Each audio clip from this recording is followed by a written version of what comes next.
How to Succeed, or Stepping Stones to Fame and Fortune, by Orison Swett Marden. Recording by Pamela Krantz. First, be a man. The great need at this hour is manly men. We want no goody-goody piety, we have too much of it.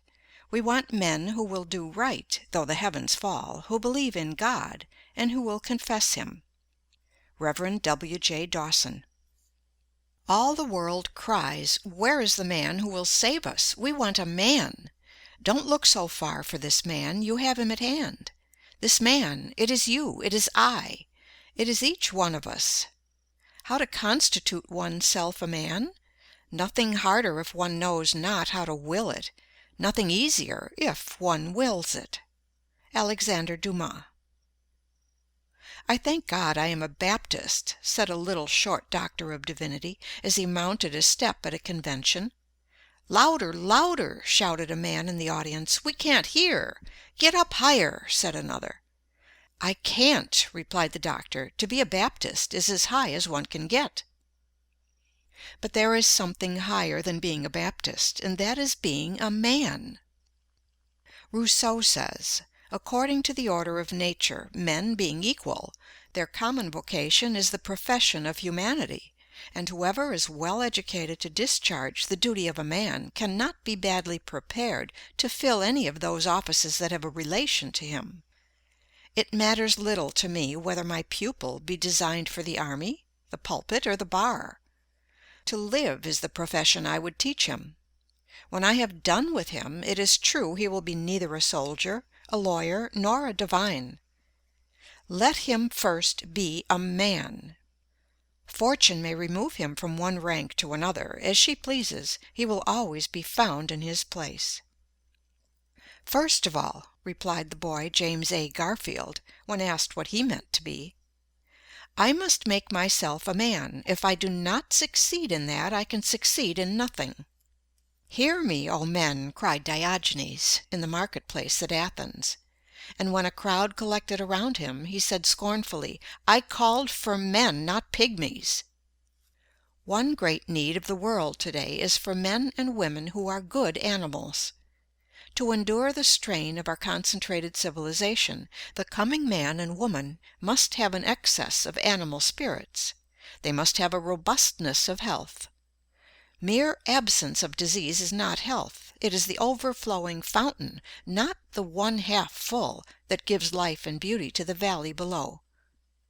Only he is healthy who exults in mere animal existence, whose very life is a luxury, who feels a bounding pulse throughout his body, who feels life in every limb, as dogs do when scouring over the field, or as boys do when gliding over fields of ice.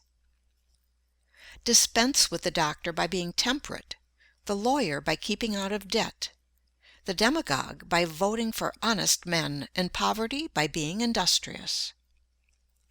"Nephew," said Sir Godfrey Kneller, the artist, to a Guinea slave trader, who entered the room where his uncle was talking with Alexander Pope, "you have the honor of seeing the two greatest men in the world." "I don't know how great men you may be," said the Guinea man, as he looked contemptuously upon their diminutive physical proportions, "but I don't like your looks. I have often bought a much better man than either of you, all muscles and bones, for 10 guineas. A man is never so happy as when he suffices to himself, and can walk without crutches or a guide. Said Jean Paul Richter, "I have made as much out of myself as could be made of the stuff, and no man should require more." "The body of an athlete and the soul of a sage," wrote Voltaire to Helvetius. "These are what we require to be happy." Although millions are out of employment in the United States, how difficult it is to find a thorough, reliable, self-dependent, industrious man or woman, young or old, for any position, whether as a domestic servant, an office boy, a teacher, a brakeman, a conductor, an engineer, a clerk, a bookkeeper, or whatever we may want. It is almost impossible to find a really competent person in any department, and oftentimes we have to make many trials before we can get a position fairly well filled. It is a superficial age. Very few prepare for their work. Of thousands of young women trying to get a living at typewriting, many are so ignorant, so deficient in the common rudiments even, that they spell badly, use bad grammar, and know scarcely anything of punctuation. In fact, they murder the English language. They can copy, parrot-like, and that is about all. The same superficiality is found in nearly all kinds of business. It is next to impossible to get a first-class mechanic. He has not learned his trade. He has picked it up, and botches everything he touches, spoiling good material and wasting valuable time. In the professions, it is true, we find greater skill and faithfulness, but usually they have been developed at the expense of mental and moral breadth. The merely professional man is narrow. Worse than that, he is in a sense an artificial man, a creature of technicalities and specialties, removed alike from the broad truth of nature and from the healthy influence of human converse. In society, the most accomplished man of mere professional skill is often a nullity. He has sunk his personality in his dexterity. "The aim of every man," said Humboldt, "should be to secure the highest and most harmonious development of his powers to a complete and consistent whole." Some men impress us as immense possibilities. They seem to have a sweep of intellect that is grand, a penetrative power that is phenomenal. They seem to know everything, to have read everything, to have seen everything. Nothing seems to escape the keenness of their vision, but somehow they are forever disappointing our expectations. They raise great hopes only to dash them. They are men of great promise, but they never pay. There is some indefinable want in their make-up. What the world needs is a clergyman who is broader than his pulpit, who does not look upon humanity with a white neckcloth ideal, and who would give the lie to the saying that the human race is divided into three classes: men, women, and ministers. Wanted, a clergyman who does not look upon his congregation from the standpoint of old theological books and dusty cobweb creeds, but who sees the merchant as in his store, the clerk as making sales, the lawyer pleading before the jury, the physician standing over the sick bed.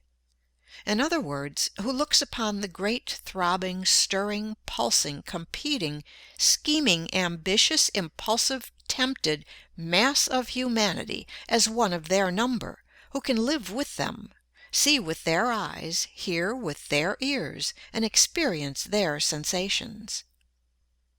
The world has a standing advertisement over the door of every profession, every occupation, every calling: "Wanted, a man." Wanted, a lawyer who has not become the victim of his specialty, a mere walking bundle of precedents. Wanted, a shopkeeper who does not discuss markets wherever he goes. A man should be so much larger than his calling, so broad and symmetrical in his culture, that he would not talk shop in society, that no one would suspect how he gets his living. Nothing is more apparent in this age of specialties than the dwarfing, crippling, mutilating influence of occupations or professions. Specialties facilitate commerce and promote efficiency in the professions, but are often narrowing to individuals. The spirit of the age tends to doom the lawyer to a narrow life of practice, the businessman to a mere money-making career.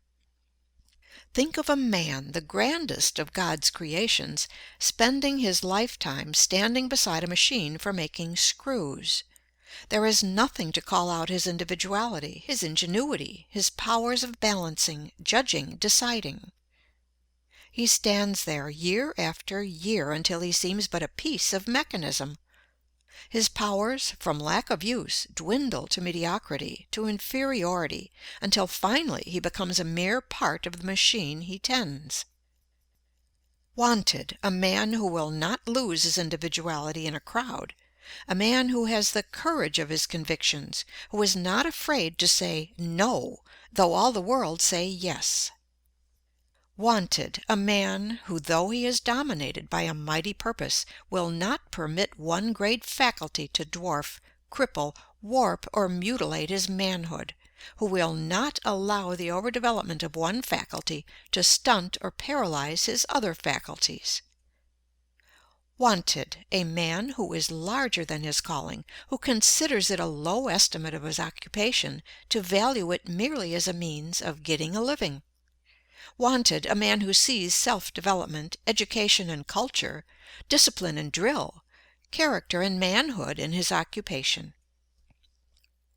As nature tries every way to induce us to obey her laws by rewarding their observance with health, pleasure and happiness, and punishes their violation by pain and disease, so she resorts to every means to induce us to expand and develop the great possibilities she has implanted within us.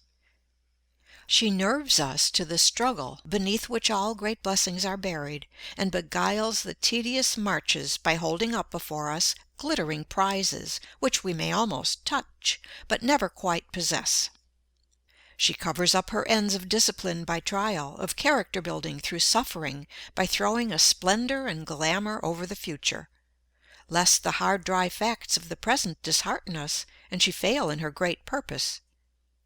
How else could nature call the youth away from all the charms that hang around young life, but by presenting to his imagination pictures of future bliss and greatness, which will haunt his dreams until he resolves to make them real? As a mother teaches her babe to walk by holding up a toy at a distance, not that the child may reach the toy, but that it may develop its muscles and strength, compared with which the toys are mere baubles. So nature goes before us through life, tempting us with higher and higher toys, but ever with one object in view, the development of the man. In every great painting of the masters there is one idea or figure which stands out boldly beyond everything else. Every other idea or figure on the canvas is subordinate to this idea or figure, and finds its real significance not in itself, but, pointing to the central idea, finds its true expression there. So in the vast universe of God every object of creation is but a guide board with an index finger pointing to the central figure of the created universe, man. Nature writes this thought upon every leaf.